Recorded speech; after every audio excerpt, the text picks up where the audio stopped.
नमस्ते, Naina's veg किचनमध्ये तुमचं स्वागत आहे। आज आपण मुळ्याची चटपटीत चटणी करणार आहोत। मुळ्याचा आता सीझन आहे, त्यामुळे छान मुळे मिळतात। तर इथे आपण आधी सुरुवातीला 1 चमचा तेल घातलेलं आहे पॅन मध्ये।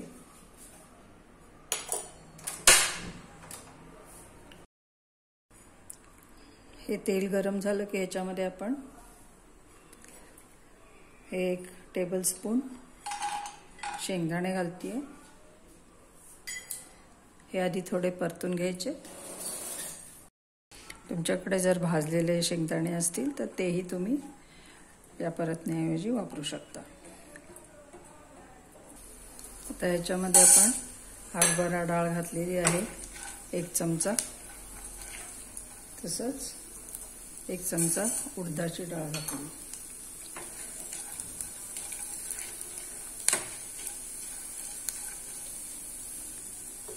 याच्यामध्ये या 5-6 बॅडगी मिरच्या घातलेल्या आहेत, ज्याच्यामुळे रंग चांगला येतो।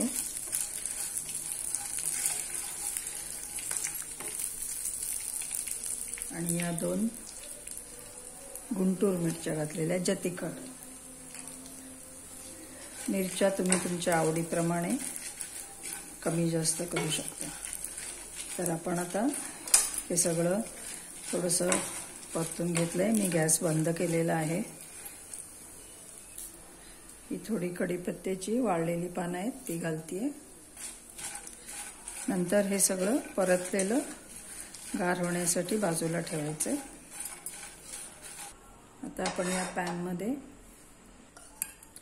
थोडंसं तेल घालतीये मी इथे।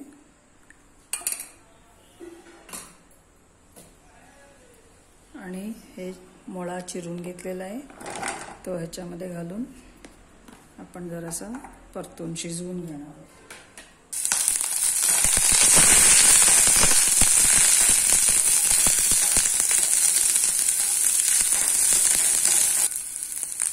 फ्लेम मीडियम ठेवली आहे आणि त्याच्यावर थोडंसं परतून घेणं चालू आहे। नंतर इथे चिरलेले टोमॅटो 1 कप घातलेला आहे। मीडियम साईजचे 2 टोमॅटो घेतले आणि हे आपण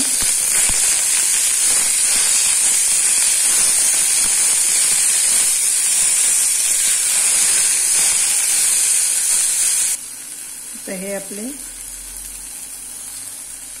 टोमॅटो आणि मुळा शिजलेले आहेत। मग टोमॅटो मऊ झालेले आहेत आणि मुळाही शिजलेला आहे। तर हे आता एका बाजूला आपण गार व्हायला ठेवणार आहोत। पूर्ण गार झाल्यावर आपण चटणी वाटणार आहोत। आता हे जे आधी भाजून घेतलेले पदार्थ आहेत ते सगळे आपण कोरडे आहेत, ते आधी मिक्सरला बारीक करून घेणार आहोत। हे इथे कोरडे पदार्थ सगळे वाटून घेतलेले आहेत। आता याच्यामध्ये आपण मुळा आणि टोमॅटो शिजवलेला तो घालणार आहोत। शिवाय याच्यामध्ये आता गूळ घालतीये। नंतर इथे मीठ, चिंच आणि आलं हे पण घालतीये। लसूण, कांदा आपण घालू शकता। कांदा लसूण घालणार असाल तर आधी परतून घ्या। तर आता हे ग्राइंड करते मी। इथे आपली चटणी वाटून तयार आहे। ह्याच्यात पाणी अजिबात घातलेलं नाहीये। तर आता ती मी एका डब्यात काढ। तर इथे आपण चटणीवर घालण्यासाठी फोडणी करतोय। तर आधी इथे मोहरी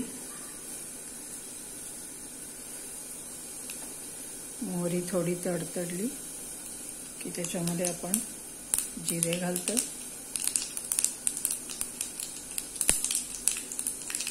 आणि तेही तडतडलं की हिंग घालतो। हिंग घातला की आपण गॅस बंद करणार आहोत। तर इथे आता आपली चटणी तयार आहे। आणि हे करून ठेवलेली फोडणी आपण त्याच्यावर घालतोय. च्या बाहेरसुद्धा या दिवसामध्ये चांगली राहते, फ्रीजमध्ये 1 आठवडाभर चांगली राहील. तर धन्यवाद हा व्हिडिओ बघितल्याबद्दल.